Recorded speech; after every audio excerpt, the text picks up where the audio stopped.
Jeremy, this is your first trip to ISE in a number of years, including the first one in Barcelona. You and I used to go to the one in Amsterdam quite a bit. What's your impression of your first time here? I love Barcelona. This convention hall is fantastic. I think it's almost laid out better than InfoComm. Yeah. Don't tell Mr. Lebuscus I said that. know nothing. How'd you find out about that? Oh, I have my ways. How long has that been there? Coming to you from ISE 2025 in Barcelona, we gathered some really great AV professionals to get their take on this year's show and what they're looking forward to next year. All that and more next on AV Week. This is AV Week, episode 704, recorded Friday, February 7th, 2025. ISE 2025, part 2. This is AV Week, your weekly wrap-up of all the biggest news and information from the AV world. I look in I'm in a different spot. I sound different because we're still in Barcelona. Still in Barcelona. Anyhow, this is part 2 of ISE 2025. Jennifer Weaver is here, as well as Steve Greenblatt. How are you both? Doing well. Thank you. Doing great. Good. 2 of our fantastic podcast hosts. We'll get to that in a second. Jennifer, we'll start with you on this. One of the things I just keep asking folks just to get different perspective. What was your experience at ISE like this year? So this is my first time at ISE. Okay. So it's completely different. Very overwhelming with all of the halls. What I found is interesting, there's so many different manufacturers that are here that we don't see in the States. Yeah. So the hard part was trying to decipher who you can use in the States, who you can't use in the States, but it's massive. And it was a wonderful experience, but just very overwhelming to be here for the first time. All right, Steve? It's a great show. I mean, we go to the show for 5 years or so now, and it's to me it's a can't miss. The conversations are great. The time that you get to spend with manufacturers are great. 4 days is needed because of how big it is, but you have to be strategic. It is a big show, and it is something that you have to make sure that you factor in commute time, but really good conversations. A lot of people looking to talk about how their products work with others, which is what we help manufacturers do. Yeah, just to kind of define this, there are 8 halls at the FIRA that the ISE is using, yeah. Right?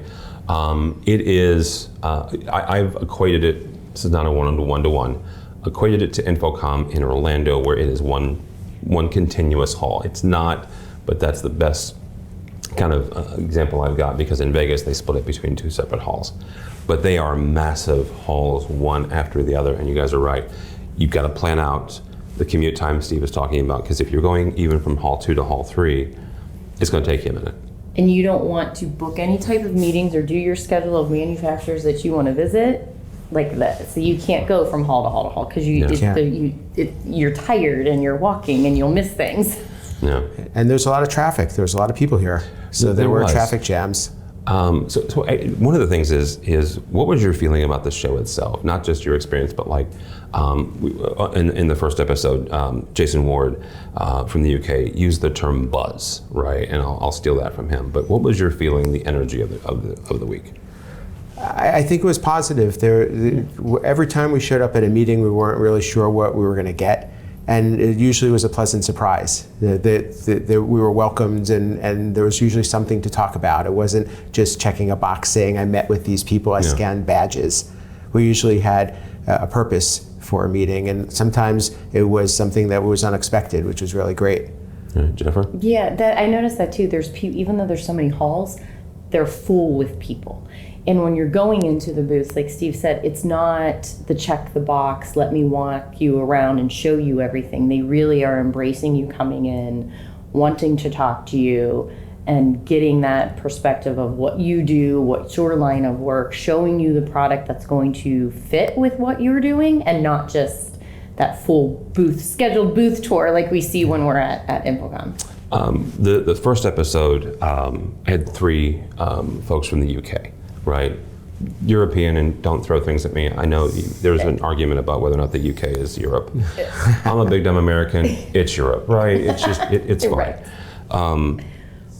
This episode is nothing but Americans, and I didn't do it on purpose, just for the record. Yeah. But now that we're talking, and I'm realizing that something that Joe Way said in the last episode, he said he's hearing more and more American accents, and I would agree with that. Steve, as an American, AV business person, why do you come here?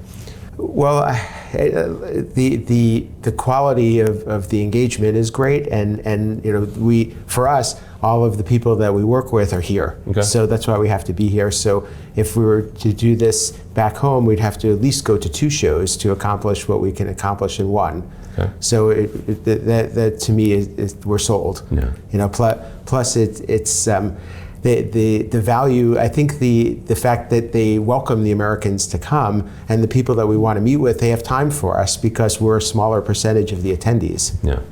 Jennifer? That's to going with Steve's point that the Americans here are a smaller percentage. So when you are going, you are getting that quality time. You are getting the ability to speak, whether it's your rep or not. You're talking to somebody that you're going to be able to get the information from.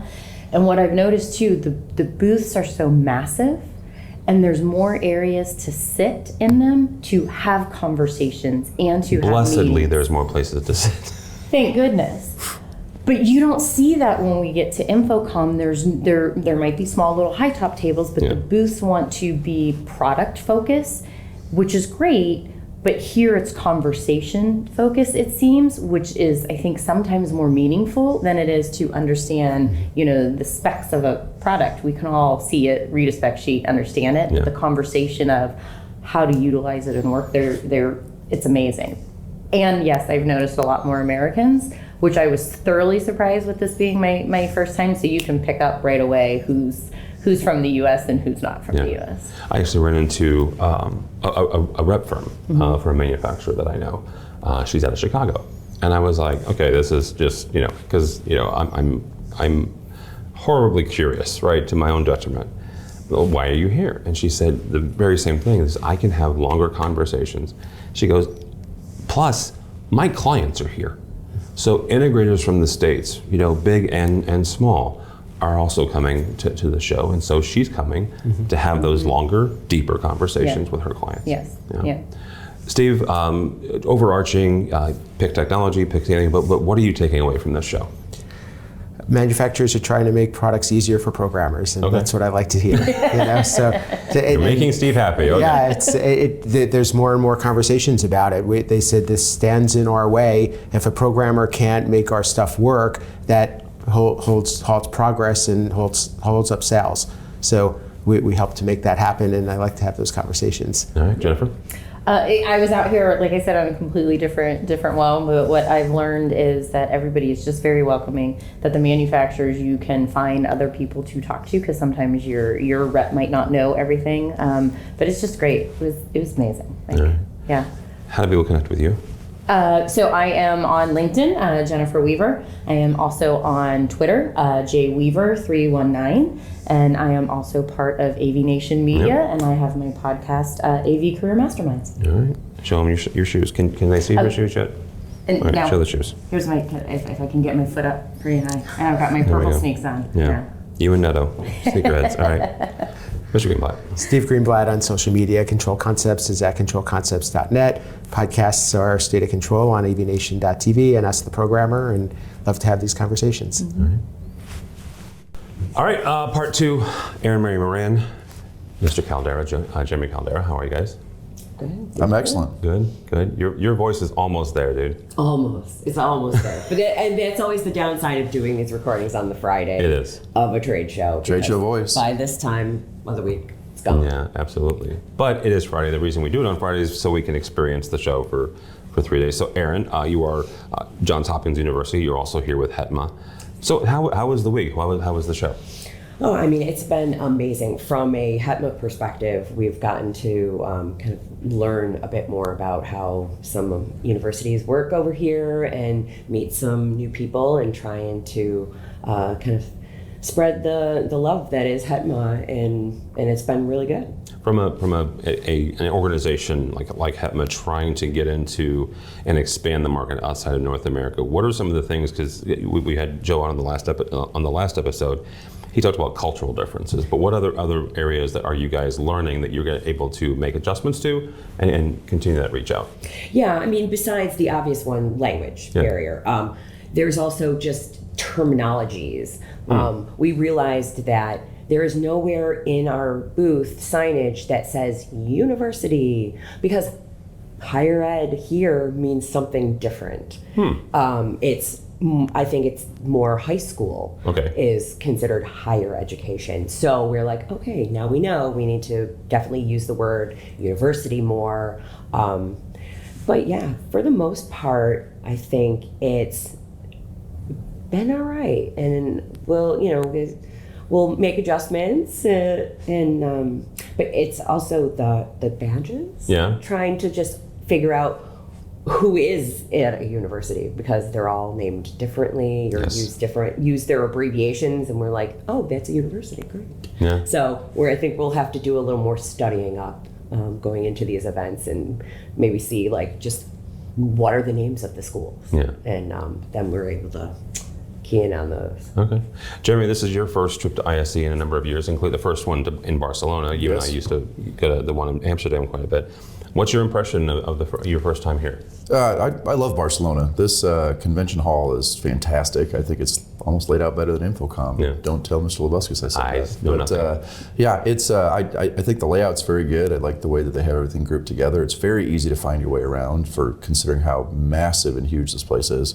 But yeah, I've been able to quickly navigate, get to the places I want to see, and kind of move on very quickly. So loving it here, and the city's great. So. Yeah, it is. Aaron, one of the common themes throughout these conversations we've had today is the feeling, the energy. I think Jason Ward used the word buzz. How would you quantify that for this week? Yeah, it's been, I feel like last year was great, but this year there was even, I feel like, a little extra magic, just especially going through Hall 3 was, it was almost impossible. Like I tried avoiding it as much as possible, because there was so much going on, and just such a feeling of people and everything. And I actually made a social media post in the one day that this is the first technical trade show I've ever been to where I actually had to wait in line at the ladies' room, because usually there's hardly any women around, so it's easy to fly in, fly out, and I'm good to go. But I was like, wow, this is the first time I've had that problem ever. So I'm like, excellent. It means that more women are coming to these things and getting involved in the AV space. So that's exciting to me. Yeah, we talked to IFAT and Tanya Houston, who put on the AVIXA Women's meetup, and that included a speed dating session where they both got to connect with various women throughout the world. Yeah, that was a great idea to make sure that we are kind of getting out of our comfort zone, because it's easy to show up to those meetups, but gravitate automatically to the people you already know. So it was good to be encouraged to be like, okay, it's been a couple minutes, go move around, talk to somebody else. And so I did get to meet like a bunch of other women in the industry that I've never met before. Yeah. Jeremy, one of the things that kind of this show has become is a global show, right? It is, and we'll talk about the Americans here in a second. But AVNation and our friends at Rave and AV Buyers Club, we did a tech tour yesterday for end users, right? We had people from Malta, we had people from Egypt, from here in Barcelona, and from 2 or 3 other places throughout the world. None of them were Americans, just for the record, which was fantastic, I thought. But why do you think, again, as somebody who has been to this show multiple times, first in Amsterdam, now here, why do you think it has evolved into that? I think it's just a great collaboration space. Europe, that is, right? It's a great central location for everybody to come to. Sometimes, even getting to the United States in the middle of June can be difficult. So there's a lot, I've seen a lot of people from the United States that I know here, which is great, more so than even in years past. Yeah. And I think there's a lot to be said for coming to this show versus just going to InfoComm, right? And for me, there's a lot of new product launches that happen here now as opposed to happen in June at InfoComm. So being able to see and touch and feel some of the latest and greatest technologies is also what's bringing not just the US, but everybody else, I think, to this central location. So. All right. You kind of asked the very next question, which is why do you come as an American? Aaron, why do you come as an American? Yeah, I mean, well, this year's a little bit different because I came specifically with the purpose of HETMA expanding into a more global space. But I think for other technology managers at universities, it's also that like the introduction of the products sooner, especially since how our budget cycles work for universities. We have to have our projects planned by the time InfoComm rolls around. So it's nice to then be able to touch and feel things and demo them now, so we can put them into our projects that we'll be doing in the summertime. Makes sense. I'm seeing more end users here as well, even from the United States. So that's kind of interesting. We talked about that at InfoComm years ago, how there's more and more end users coming to the show. And I think I'm starting to see that a little bit here as well, even from the United States. Yeah, I would agree with that. Aaron, as we wrap up here, what's something you're taking away from this week, whether it's technology or just kind of a feeling? Yeah, I'm one of the things that I've been most interested in looking at this show was the immersive experiences. Okay. Because that, I think, is really going to be the next big thing for higher education and universities. Like, the more being able to teach in a space that puts you into a situation way more than just sitting in a classroom with 4 blank walls. Jeremy? It's not just the technology for me, it's some of the talks and keynotes that are happening. So I like to get into the weeds of the buzzwords, right? Yeah. You can talk about AI and stuff like that all day long, but actually hearing how we're going to be implementing that within the industry in the coming years, I think is key. And then another thing too that I'm excited about is I think the outlook is good for the AV industry still for the next, at least several years. Yeah. So a lot of that's very encouraging. So very good. And Mary Moran, how do people connect with you? Yep, you can find me on LinkedIn, on X at Smirin_off_ICE, or on the HETMA community, and each month on the EDTech podcast on AVNation.tv. Including one from ISE. So, Mr. Caldera? You can get our companies, pearltechnology.com. You can find me on LinkedIn, the Facebook, all that stuff as well. So. All right, very good. For me, for Tom Allright, don't follow me anywhere. If you're interested in what I write about other than AV, you can go look at that on LinkedIn. But go by the website if you would, please, AVNation.tv. That's AVNation.tv. You'll find this program and a host of others, including Aaron's EdTech program. Also, while you're there, you can check out more footage from ISE 2025. So all that and more at AVNation.tv. That's AVNation.tv.